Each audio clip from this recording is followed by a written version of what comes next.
Le poison, voilà un sujet qui fait l'actualité de plus en plus ces derniers temps, d'accord?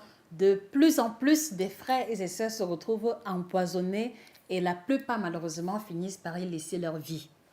Qu'est-ce que c'est que le poison? Comment agit le poison? Comment savoir qu'on a été empoisonné? Et surtout, que faut-il prendre si on sait ou on est convaincu qu'on a été victime d'empoisonnement? Voilà la thématique qui nous embarque dans une opération chirurgicale nutritionnelle. C'est en exclusivité sur Nutrition TV.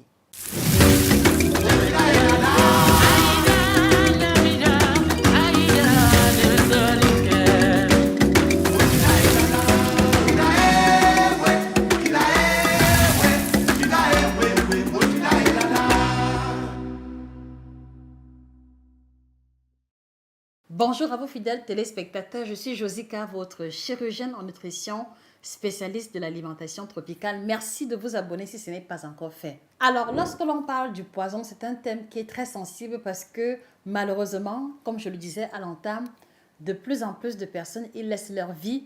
Quelles sont les raisons qui motivent une personne à empoisonner une autre? Je ne pourrais pas vous apporter de réponse, mais toujours est-il que nous ne pouvons plus ignorer une telle réalité. Alors, à l'entame, il faut savoir que le poison est une substance qui a la capacité de perturber, voire de suspendre complètement certaines fonctions vitales, à savoir les fonctions respiratoires, les fonctions excrétoires, les fonctions digestives, d'accord, et les fonctions qui ont trait au système cardiovasculaire. Donc, ces substances-là sont de nature multiple et je m'en vais comme ça vous lister quelques-unes, d'accord, qui reviennent le plus souvent dans la majeure partie des cas où l'autopsie a été faite. Alors, avant qu'on continue les amis, je voudrais vous encourager à faire un partage massif de cette vidéo aux amis, aux connaissances, afin qu'elles puissent être averties sur la question et prendre les mesures qui s'imposent. Merci également de vous procurer la collection des 7 ouvrages que nous avons mis sur pied pour aider la communauté africaine qui malheureusement n'a pas toujours des sources d'informations fiables au sujet de l'alimentation de chez nous, pour perdre le poids, retrouver le ventre plat, améliorer l'état de la ménopause et booster les performances sexuelles masculines. Vous trouverez cela sur Amazon, à la FNAC et chez nos représentants. Alors, au niveau des poisons, je le disais, il faut distinguer ou alors il faut garder à l'esprit qu'il y a 2 types d'empoisonnement. Donc, il y a l'empoisonnement lent, d'accord, qui consiste ou alors qui va se manifester par l'ingestion ou par l'inhalation d'une substance toxique qui ne va pas se manifester à l'instant T, mais qui va attaquer quelquefois les os, attaquer quelquefois les poumons ou attaquer un organe majeur vital, d'accord, et contribuer à sa détérioration progressive jusqu'à la mort complète de l'individu. Ce type, par exemple, est très difficile à identifier parce qu'en général, les personnes vont faire l'expérience de plusieurs symptômes qui, après examen basique ou alors après examen primaire à l'hôpital, ne révèlent rien d'anormal. Et pourtant, la substance est bel et bien là et elle attaque ou elle ronge l'individu de l'intérieur et à petit feu. On va aussi avoir la deuxième catégorie qui est ce qu'on va appeler les poisons rapides ou les poisons qui agissent instantanément parce que la prise, c'est-à-dire que la consommation par ingestion à travers la nourriture, la boisson ou même par inhalation ou même quelquefois au contact de la peau va entraîner dans les heures qui vont suivre, d'accord, des symptômes multiples qui vont déboucher à la mort si et seulement si rien n'est fait dans les minutes ou les heures qui vont suivre. Alors maintenant, quels sont les différents types de poisons? Il y a toute une série de substances qui peuvent déclencher l'arrêt ou la perturbation des fonctions physiologiques de l'individu. Mais je m'arrête comme ça vous lister quelques-unes, d'accord, les plus usuelles. Alors la première catégorie de poisons ou de substances mortelles, appelons ça comme ça, ce sont des substances acides, d'accord? Tout ce qui est acide, herbicide, raticide, fongicide, toute substance qui va y avoir une terminaison acide, d'accord, en perspective de tuer, puisque l'herbicide est là pour tuer les mauvaises herbes, les fongicides sont là pour tuer les mauvais champignons, le raticide est là pour tuer les rats ou les rongeurs, d'accord. En tout cas, toute substance acide va aussi malheureusement avoir un impact négatif sur la santé humaine qui peut déboucher à une mort et qu'on peut considérer comme étant substance qui empoisonne, appelons ça comme ça. La deuxième catégorie, vous allez avoir la catégorie des métaux lourds. Et au niveau des métaux lourds, on a par exemple le mercure, on a le plomb, on a le cadmium, on va aussi avoir l'arsenic et le nickel qui, une fois ingérés à des doses élevées, vont poser problème. Mais attention, lorsque l'on dit dose élevée, ne voyez pas par exemple une cuillère à soupe. Il y a des substances qui, même si elles sont administrées à la hauteur d'une goutte, leur concentration en substance mortelle est largement suffisante pour ôter la vie à un individu. Et on va aussi avoir ce qu'on va appeler le cyanure, d'accord? Ça aussi, c'est une substance qui pose problème et qui peut potentiellement suspendre complètement les fonctions physiologiques d'un être humain au point de conduire à la mort. Il y a aussi la toxine botulique qui, elle, n'est pas un poison proprement parlé, mais c'est une substance qui va être produite, d'accord, par ce qu'on va appeler le clostridium. Le clostridium que l'on va retrouver très généralement dans un environnement très peu oxygéné qui va se développer dans des conserves mal conditionnées telles que les conserves de sardines, les conserves de thon. Donc, s'il vous arrive de consommer un aliment qui a été attaqué par le clostridium, dans les heures qui suivent, soyez certain que vous pouvez y laisser votre vie, surtout si cela n'a pas été identifié au plus tôt. Donc voilà, vraiment de manière ramassée, les amis, les quelques-unes des classes que nous avons souhaité mettre en lumière. Et donc la question que moi je vous pose, les amis, et c'est important que vous contribuiez pour que nous puissions nous édifier mutuellement, quelles sont les autres substances mortelles? Quels sont les autres poisons, entre guillemets, que vous connaissez autour de vous, dont des proches ou des connaissances ont été victimes, voilà, qui sont susceptibles de conduire à l'arrêt des fonctions physiologiques, à la mort de la personne qui l'ingère? S'il vous plaît, partageons vivant.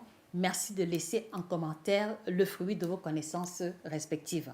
Alors maintenant, comment savoir que l'on a été empoisonné? Alors ce qu'il faut souligner, c'est que la manifestation de l'ingestion d'une substance toxique n'est jamais la même d'un individu à un autre ou alors d'une substance utilisée à une autre. Mais il faut quand même déjà souligner que si à la suite, d'accord, de la consommation d'une boisson ou d'un aliment, vous commencez à ressentir les maux de tête, violents maux de tête, vous commencez à transpirer, d'accord, à grosses gouttes, et puis vous avez une sensation de suffocation, c'est-à-dire que vous avez du mal à respirer. Si vous ressentez quelquefois des tremblements, d'accord, un peu comme si vous étiez victime d'un palu immédiat sans raison véritable.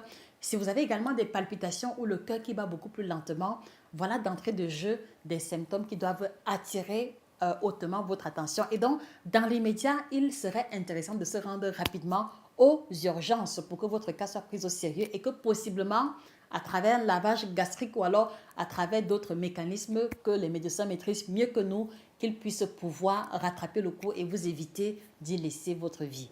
Si à la suite de la consommation d'une boisson ou alors d'un repas, vous commencez à ressentir des symptômes tels que le mal de ventre, les ballonnements, les gaz, la transpiration excessive, vous avez des nausées, vous vomissez ou vous faites une diarrhée incroyable, commencez par prendre du charbon végétal, d'accord, à raison d'une à deux cuillères à soupe que vous allez mélanger dans un verre d'eau. Et ceci va agir de manière instantanée. Pourquoi? Parce que au niveau du tube digestif, d'accord, elle va éliminer les gaz, d'accord, et surtout, elle va capter au niveau des intestins, elle va capter toute substance indésirable et la conduire à l'extérieur à travers les selles. Ce qui aura déjà non seulement l'avantage de réduire la concentration de votre corps en cette substance mortelle, mais également possiblement de l'éliminer progressivement jusqu'à ce que vous ne ressentiez plus les symptômes. Et puis maintenant, lorsque vous prenez par exemple la première dose, c'est-à-dire que 1 à 2 cuillères à soupe dans un verre d'eau, vous pouvez renouveler l'opération au fur ou alors au courant de la journée ou dans les heures qui vont suivre en fonction de la manifestation des symptômes. C'est-à-dire que si les symptômes restent pareils et que vous êtes par exemple en train d'aller à l'hôpital, n'hésitez pas à renouveler la prise et vous allez observer une diminution progressive des symptômes en question, ce qui pourrait aussi signifier que votre vie est hors de danger.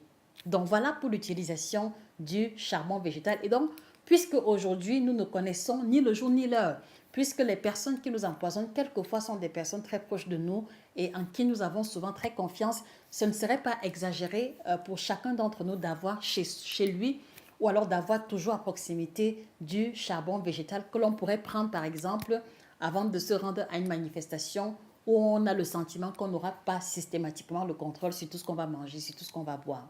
C'est un peu dommage, mais que pouvons-nous bien faire? Et avant qu'on arrive à la deuxième substance, les amis, la question que je voudrais vous poser, quels sont les autres antipoisons que vous connaissez? S'il vous plaît, quelles sont les autres substances dans vos pays, dans vos régions respectives qui permettent d'annuler complètement l'action d'un poison, de stopper ces effets secondaires qui pourraient conduire à la mort. Merci une fois de plus de laisser vos réponses en commentaire. Ceci pourra donner lieu à une autre vidéo et ceci nous aidera à nous édifier mutuellement.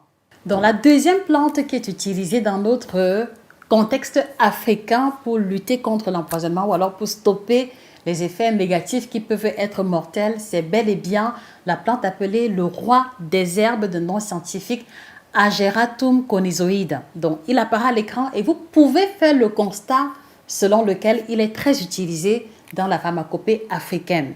Alors, qu'est-ce qui rend le roi des herbes aussi intéressant et aussi particulier lorsque vient le moment de débarrasser l'organisme humain du poison ou alors de certains poisons? C'est le fait qu'il soit riche en alcaloïdes, en tanins, d'accord, et également en flavonoïdes. Précisons bien que c'est une plante qui a des propriétés anti-inflammatoires et antidiarrhéiques qui, une fois que vous la prenez à l'issue d'un empoisonnement, va accélérer, d'accord, l'élimination rapide des substances incriminées, soit à travers les urines ou alors à travers les selles et quelquefois même à travers la forte transpiration que certaines personnes vont expérimenter à la suite de sa consommation. Donc, un conseil, si vous vous retrouvez au village ou alors dans une région reculée où il n'y a pas un hôpital, d'accord, dans les environs, n'hésitez pas à capitaliser la consommation de l'infusion à base de roi des herbes si vous soupçonnez un empoisonnement ou si jamais vous manifestez les symptômes énoncés tantôt dans cette vidéo qui pourraient laisser penser à un empoisonnement.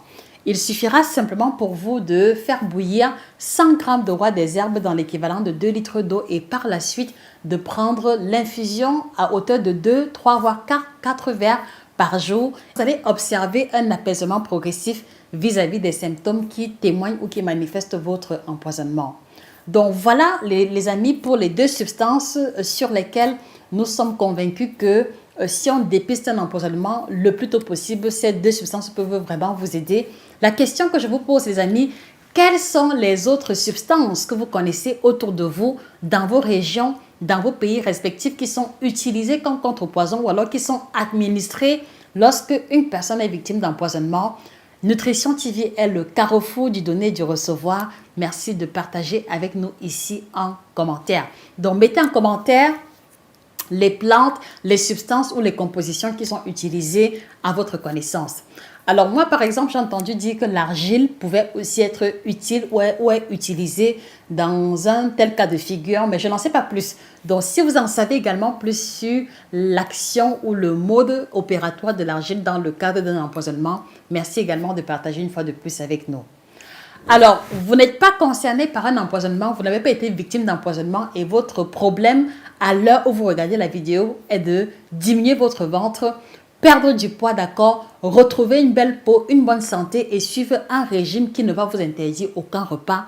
J'ai le plaisir de vous annoncer que vous êtes au bon endroit au bon moment. Donc, en 2022, je prends l'initiative de faire des ateliers et des formations gratuites pour ceux qui veulent vraiment se libérer définitivement des kilos en excès.